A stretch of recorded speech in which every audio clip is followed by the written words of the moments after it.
Looking at issues without taking sides. That's what Agenda Alexandria has been doing since 1998.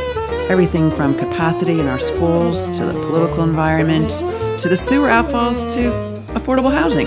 There's no issue that's off the table. On the agenda is the podcast version of Agenda Alexandria, where we invite in key decision makers and experts to our studio to get a sense of what's really going on in Alexandria. I'm Eileen Cassidy Rivera.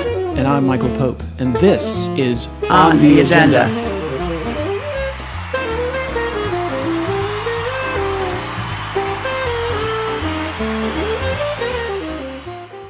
On the agenda today, Amazon HQ2 coming to town. What does it mean for Virginia? What does it mean for Alexandria? Eileen, it's coming right next to your neighborhood in Delray. What does it mean for Delray? It's right smack right in my backyard, kind of.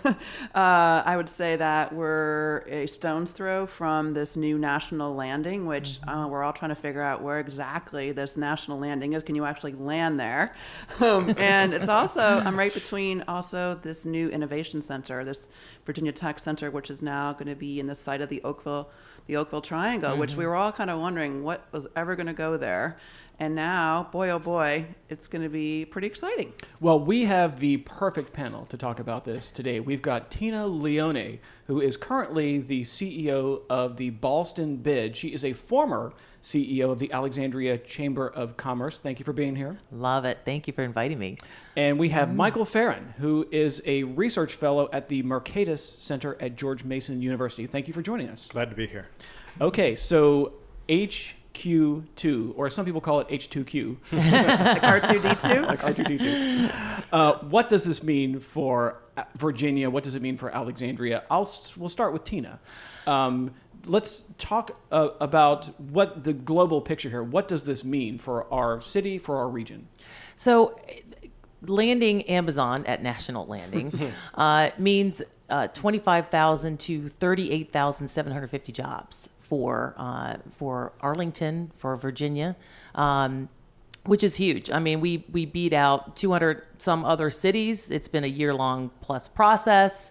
It puts Washington, D.C. solidly on the map that we are an innovation tech center of the United States. You know, and it's huge for us. I mean, it's going to have the residual effect that more and more companies are going to look at us. I mean, Nestle was huge last year. This is 10 times that.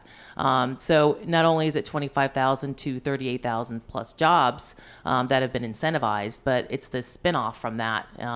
It's the additional probably 20 to 25,000 additional companies that will come, people that will be coming here working in this area. So it's good for all of us. All ships are going to rise together. So it's going to boost our economy even further. But this development did not come without a price tag, a very hefty price tag, as a matter of fact, which is a state investment of almost $600 million. Basically, the state is investing $550 million. And Arlington County is investing $23 million, plus some other incentives, which we'll get into. So I'll throw it over to Michael Farron to talk about the incentives. This is a lot of money we're talking about, $600 million. Is this worth it?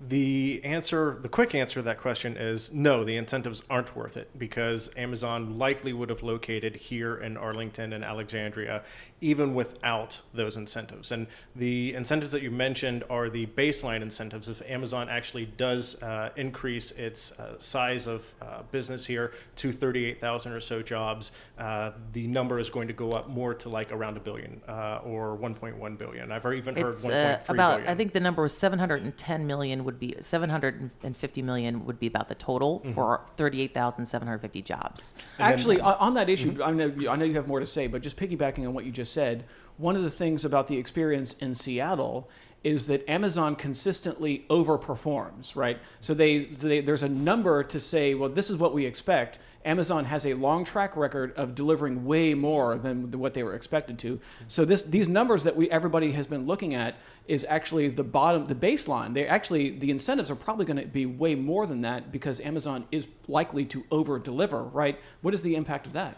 So the Amazon, like you said, in Seattle, has added about 40,000 jobs in about the last 8 years.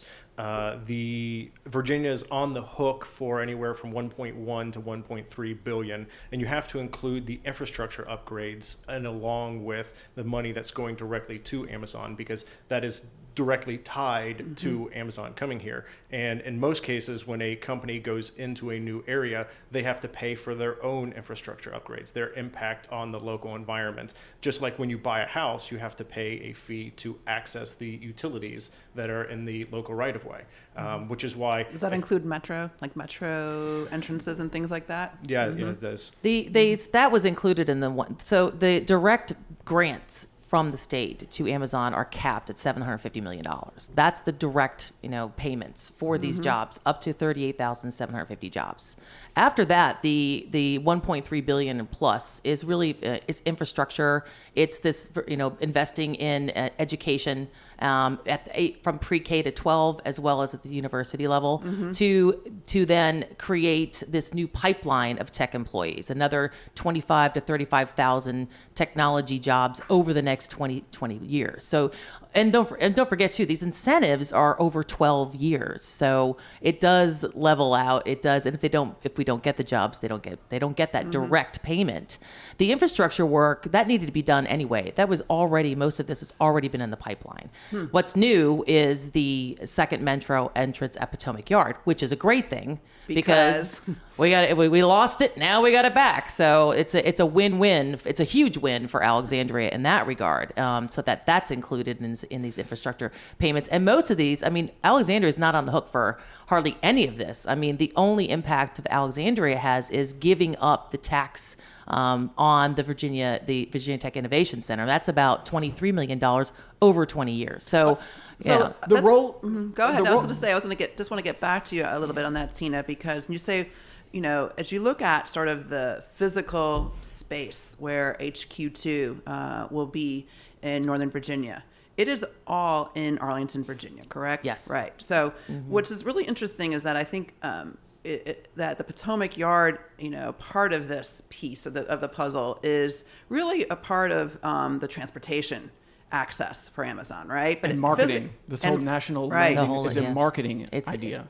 Yes, I believe that was done obviously by the team that pitched to Amazon. So that was the whole. They wanted a whole campus, So they've with the combining of Potomac Yard, Crystal City, Pentagon City, and they're all basically JBG properties. So it all brings that all together under one national landing. One piece of the Alexandria puzzle here that I find intriguing is that there was a separate and apart from the proposal that ended up being adopted, and approved. There was a separate proposal on the table to bring Amazon to the Eisenhower Metro Station. So Alexandria was trying to get Amazon to come to the Eisenhower Metro Station. Now, Michael Farron says the losers here are really winners. So all of those cities that were vying for Amazon that did not get them, they really sort of won in a way. What did you mean by that? So what I mean by that is they're not going to be spending hundreds and billions in taxpayer dollars on something that would have happened already. And this is what I kind of touched on a little bit earlier, that Amazon coming to the region is absolutely a good thing, even if it causes growing pains, figuratively and literally, in how we adapt to Amazon coming here. Having too much economic growth is better than having not enough. Just ask Detroit. But we probably didn't need to pay those billions for Amazon, and neither did New York. The body of academic research finds that incentives only affect a firm's final location decision between 2 and 25% of the time, and that a skilled workforce is the number one reason why companies generally choose one location to locate over another. And Amazon said that 4 different times in their own press release on HQ2. And you can take this one step farther and just look at Montgomery County, just across the metro area, part of the Maryland bid. Maryland bid $8.5 billion for HQ2. Significantly more. And even if you cut that in half with the way HQ2 was cut in half, that's still over $4 billion compared to Virginia's around $1 billion. And we never even heard what Montgomery County's bid was going to be on top of Maryland's. So you're looking at a difference of $3 billion, but Amazon still decided to locate on one side of the metro area versus the other. But isn't that a gamble? You know, I tweeted about this when the deal first happened. And one of the responses I got was from Rich Kelsey, who's a former law professor, who I quote on the radio frequently as a legal expert. And he responded to your comment as, that's a gamble, isn't it? Yeah. Like, so if Arlington and Alexandria said, you know what, they're going to locate here anyway, despite whatever the incentive package is, why don't we just sit this one out and wait for them to come here? Aren't they gambling? Yes. Aren't they gambling? Oh, I can give you a great example. That Amazon would have said, you know what, Montgomery County is pretty nice, and $8.5 billion is a lot of money. Isn't that a gamble? It is a gamble. It is a gamble. First of all, they're all playing the game. So if you don't get in there, we all got a great workforce. We all have the smartest workforce in the country. Whatever, you can't. They're all competing. They're all offering the incentives. You have to get in the game. I think Virginia did the smart thing, and they did most of it with investments in the infrastructure, in our talent, to keep that talent workforce going. And I can give you an example of what happens when you don't get in the game and do those incentives. It's called NSF. And that's very close to me, That's because the NSF, I run National Boston. Science Foundation. And because it was not offered to them in Boston, in Arlington, they were not given the landlord was not given the tax incentives to bring down that rate that GSA would accept in Arlington. Alexandria came in and said, we're going to give this to you, and it's $100 and some million. And there you go. And we won't make you pay the affordable housing money that every other developer would have to pay. We're going to give you a special break, and you don't have to pay for the affordable housing money. Yes. That's a really great point about this whole HQ2, is that all these folks that are going to be moving, and they'll live in Arlington, they'll live in Alexandria, live in DC, they could live in Maryland. But I think that is the part that no one's really talking about. And if for every million square feet of vacancy, so they left us with half a million square feet of vacancy in Boston. Now, it's a good thing, because it's being renovated, it's being redeveloped, it's got a fantastic developer, Jamestown, and it's being repositioned. But that $500,000, that represents about $1.5 to $1.7 million in taxes to the county. So every $1 million a square feet in Arlington represents about $3.4 million in tax revenue to the county. So then that means you're closing up on schools, on roads, on everything else that needs to be addressed in your county, So your city. let's actually dig into this a little bit deeper, because you said that it's a gamble and you said that it's a game. And my argument would be it's a dirty game. And we should find a way not to play it. I don't disagree with you. Okay, that's great. I'm That's not great. disagreeing with you on the fact that incentives. It's very controversial. I mean, and but it's challenging when everyone else is in the game. And if we didn't have a pitch in, and it didn't include something to that, what would Amazon have said about us? Well, do they really want us? Or maybe it wouldn't be impactful enough. But the way they did it, I think, was very smart. And most of the money is going for our investment in Virginia, in the people and in the infrastructure. So, Michael, is your hypothesis that, let's just say we didn't put on the table all the incentives that, you're saying, is that we kind of overpaid for Amazon? It's like buying a hamburger for $5 and then offering another $5 for the same hamburger. The extra $5 didn't grow the disagree. economy at all. I think that the benefits, the benefits to Virginia and Arlington and Alexandria and actually the entire region are just far, far outweigh, any of this that you see here. I mean, you're talking. Well, no, he talking agrees with you about the benefits to the region. Yeah. The economic growth benefits are 100% going to happen. The problem is we didn't need to pay for that in order to get those benefits. Let me explain why. Because Amazon said 4 times in their own press release on this that we are locating based on the availability of tech talent. And in fact, we split HQ2 from 1 location to 2 locations because of the tech talent. And we located in Nashville because of the availability of tech talent, as opposed to Atlanta or Dallas or any other place that could provide perhaps a larger, better operation center and logistics center. They thought that Nashville was best for their operations. Amazon signaled very clearly that they made this decision completely based on tech talent, and tech talent hasn't changed between these locations over the last year. The problem is when you do this gamble, as you said, and it is a gamble, but you have to understand what you're putting on the table. You're not just saying, okay, we're going to bid $1 billion for the 10% chance that this bid might affect the final decision. What you're saying is, I'm bidding $1 billion, but I'm also taking $1 billion away from education, Right. away from infrastructure,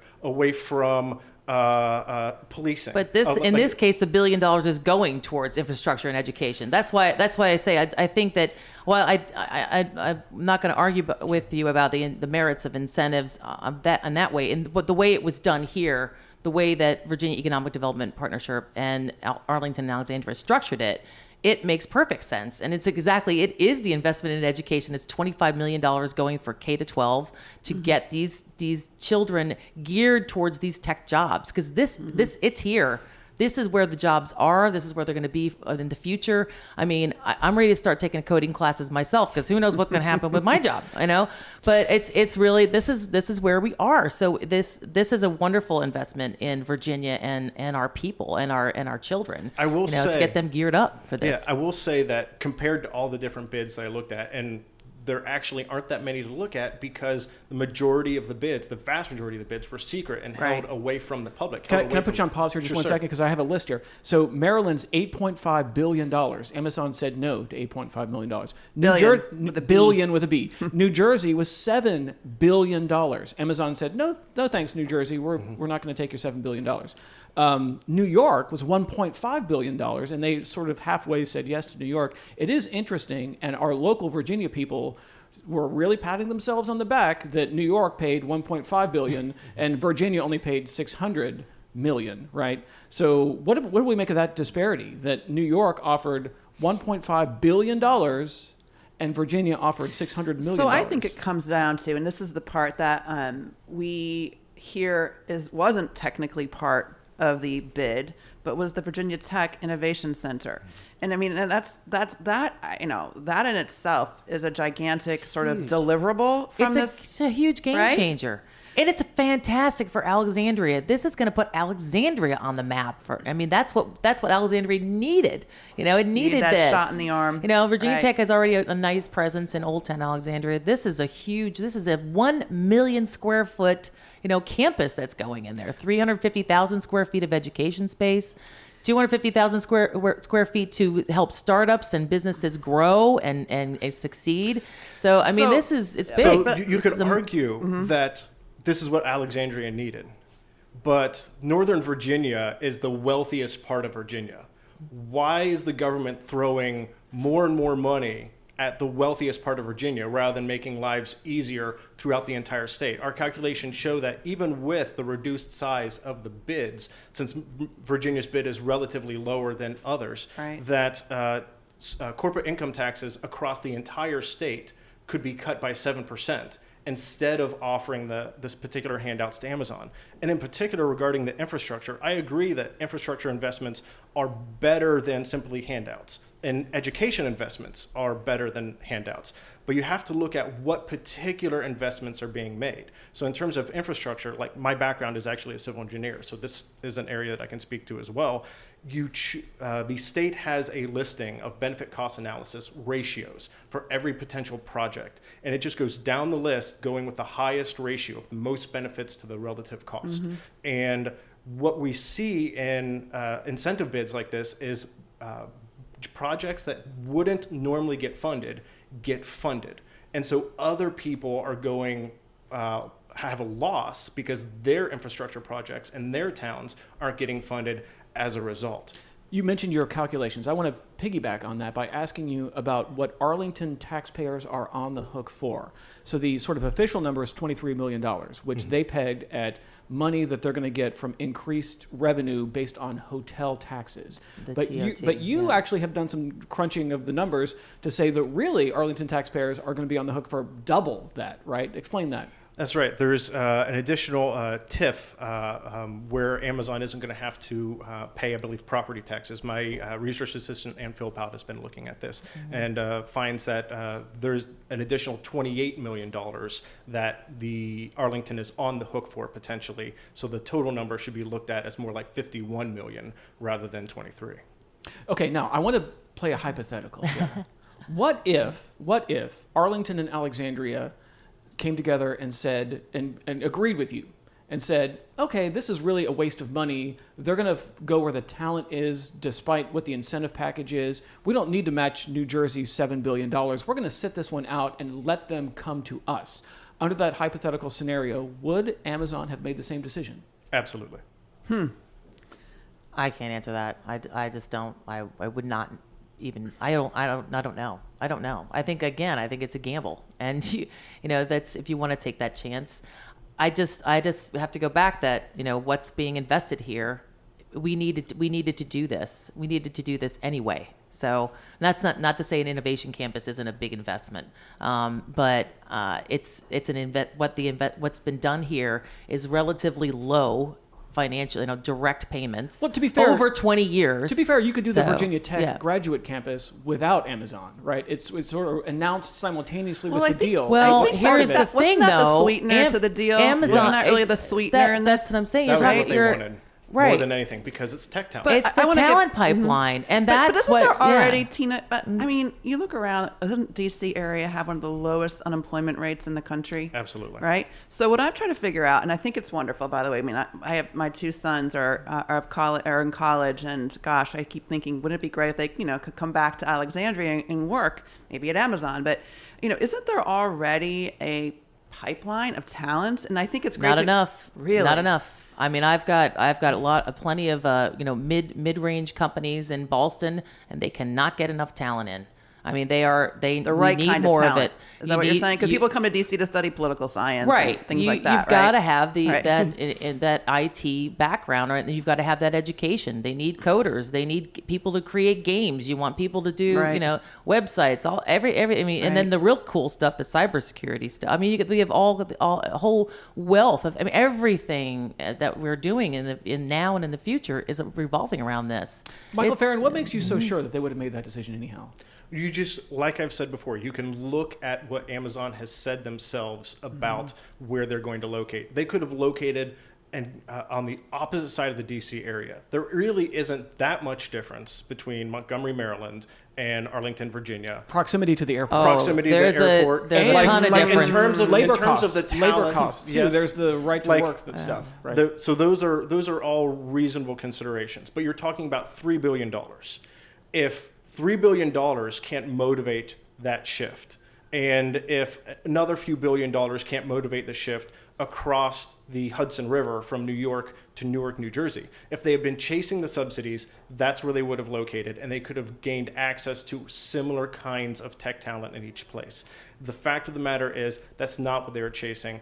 Amazon is a great example of that subsidies don't work. But the reason is, let's look at this a little bit deeper. Why do we offer subsidies to begin with? If most of the economic development that they would supposedly generate would be happening already. The answer is that politicians wouldn't be able to claim credit for the jobs created if they didn't offer There the you subsidies. go. I'm not going there. And they were, let me tell you something. I was at the press conference. They were tripping over themselves to get to the microphone to pat themselves on the back, one after the other. And actually, one issue that came up, and I'd love to go around the table here, the concept of national landing. What the heck is national landing? First of all, I think actually, from a branding perspective, I think it's a great name because, listen, it's not going to be just the site for Amazon, right? I Right. think Amazon is just Right. going to be the first tenant. Right. But I don't think that's been explained very well. They're not the first tenant, but they'll definitely they're be definitely probably most the biggest, famous the one. 800-pound gorilla, so yes, to speak. absolutely. But I think it was actually, as I think from an economic development standpoint, it was a really smart way to brand this Absolutely. space. It's better than calling it Amazon City. There Oh, you go. yeah. Well, Well, Michael, that was offered, I'm sure, too, by some of these proposals. because I I mean, think there was just recently a ruling or a decision on renaming Jefferson Davis Highway. I think they Yes. should have waited a little bit longer because it could probably been named Amazon Alley. Well, you know what? That may still be to come because the only decision on changing the name of the highway was the Alexandria portion. The Arlington Right. portion is still Right. called Jefferson Davis Exactly. Highway because you need the General Assembly to pass a bill in Arlington. You don't need that in Alexandria. Right. That's something. Now, sadly, we're coming toward the end of our time, so I want to go around the horn here and talk about Amazon and the influence Amazon has in our lives. Eileen, I'll ask you first. Way back in the day, do you remember what the very first thing you ever bought on Amazon was? Gosh, it was probably a book, and it was probably a trashy romance novel because I love trashy Eileen, romance you novels. read trashy romance novels? Yeah, they're just a little True diverse. What's confessions. wrong with that? True confessions.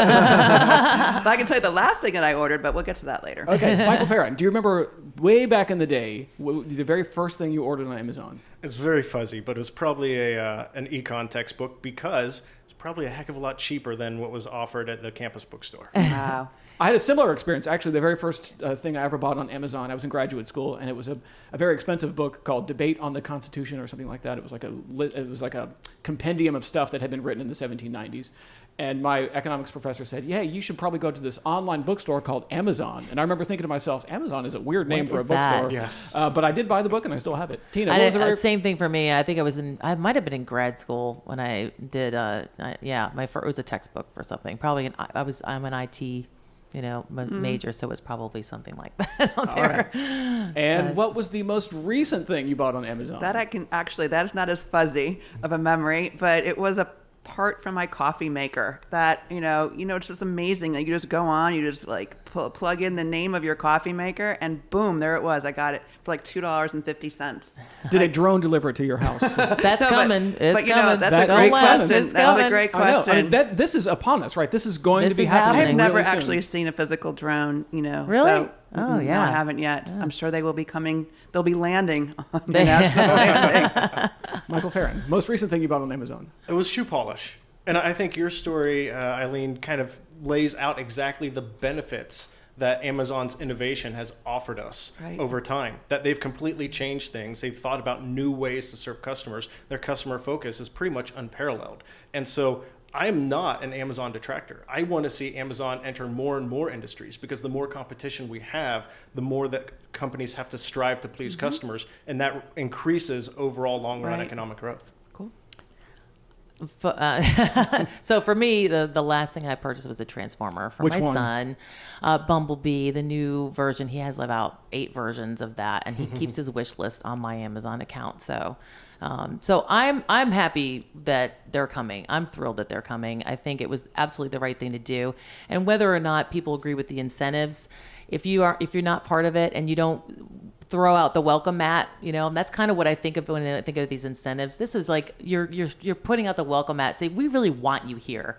So if you don't do that, they don't know how much you want them. So we're and they chose us. So I'm just thrilled. I think it's going to be great for everybody. Yes, of course there are going to be challenges and growing pains, but we've got the right people in the positions now to deal with this, and they're well aware of things that need to be done. So. And I think the future is to figure out how to avoid playing this game of economic development incentives. I wonder who started it. It was actually the South in the 1930s. But before that, in the early 1800s, a lot of states nearly went bankrupt. Virginia was one of them because they subsidized railroads and canals too much. And so Virginia actually has what are called constitutional gift clauses that theoretically outlaw the use of public funds to support private Fascinating. enterprise.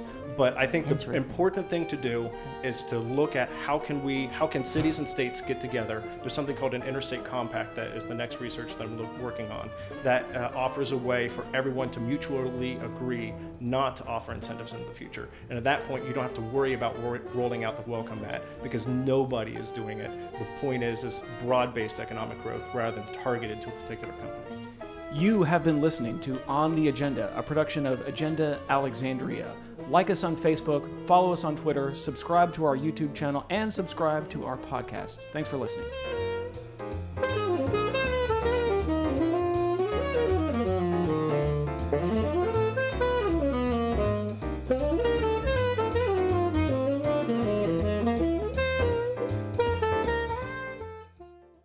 The announcement about HQ2 coming to the region, really, when you look at their long road to we won. It's really all about Arlington, Virginia, as being the home of this new HQ2 for Amazon. But what I'd like to really understand is that what's in it for Alexandria? Yeah, well, Alexandria is getting the Virginia Tech Innovation Center. I mean, that's a huge win for us.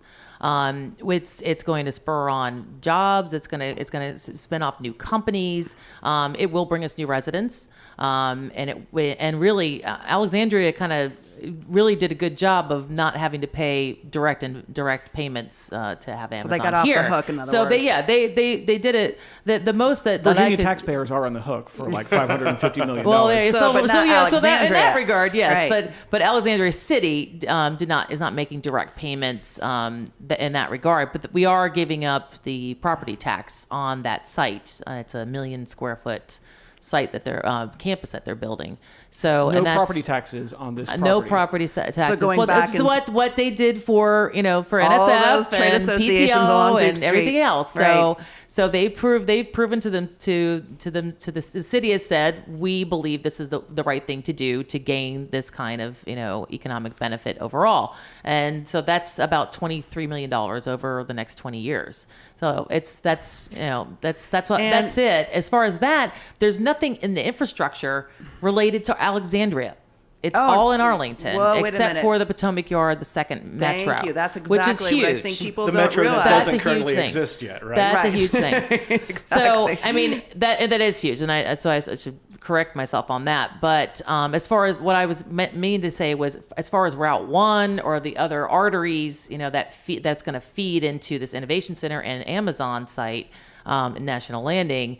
There's no improvements being proposed for that Route 1. So the 50,000 plus cars up to 70,000 cars per day that is going along Route 1 in Old Town is what's going to happen there. So I think our city planners need to hop on this. And if they haven't already been thinking about this, they're going to need to address this. This is something you hear from people. Is Alexandria ready for this in terms of traffic and capacity in our crowds and schools? capacity in our schools? And yeah. is a huge Where are these bomb kids about gonna to go hit to school? Alexandria, population bomb. It needs to be addressed. I mean, our schools in particular, which we've already started to see some.